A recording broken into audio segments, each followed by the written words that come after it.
questions. Thank you very much, Madam Chair. Two requests, I think, at first is, Mr. Markham, for the committee, some verification as to the 50%,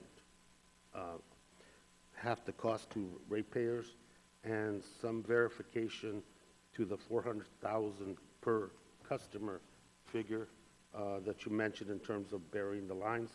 I think that those figures are so important that, you know, if we could get some verifiable information from yourself, that would be very helpful to the committee. Well, it was addressed to Mr. Miller, but I think the whole committee answered my colleague's question about naming names.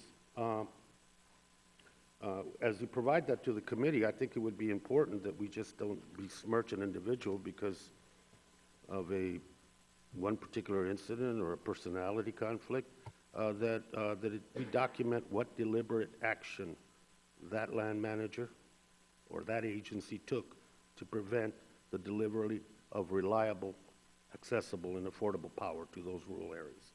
So I would, in the spirit of fairness, not just naming names, which is an interesting precedent for this committee, and an interesting request that you have in front of you, or mandate, but I think you need to tell us what were those deliberate actions that prevented you from doing that. We've talked regulatory, we've talked to the management issue, resource issue. For the entire panel, we heard a lot about those two things today, resources. Given the fact that, and I agree with it, that the right-of-way is a subsidy extended so that we make sure the co-ops deliver to rural America the power that they need through the federal lands.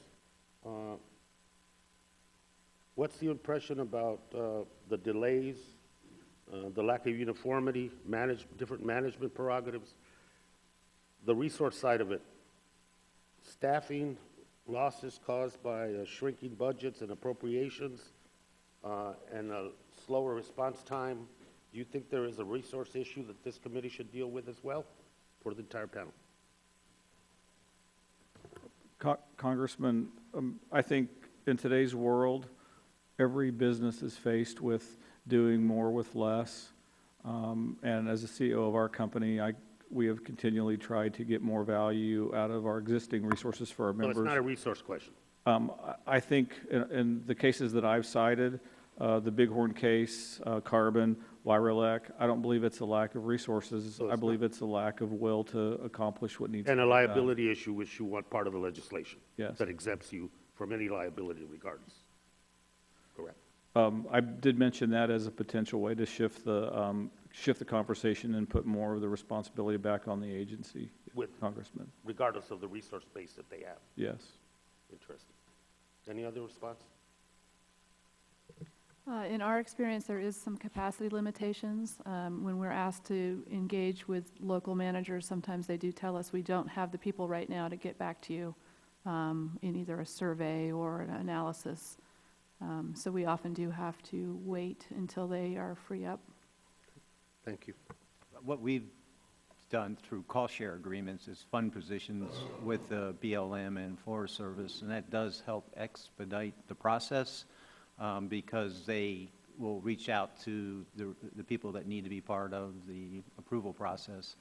So that does help, but it falls on the utilities to pay for that funding that position. And that position, as I understand it, APS and the Forest Service in Arizona, is specific to the energy questions that come up, right? It's directly regards to any maintenance activities or new construction projects that we have going on. Thank you. Yield back, Madam Chair, and thank you very much for the indulgence. The gentleman yields.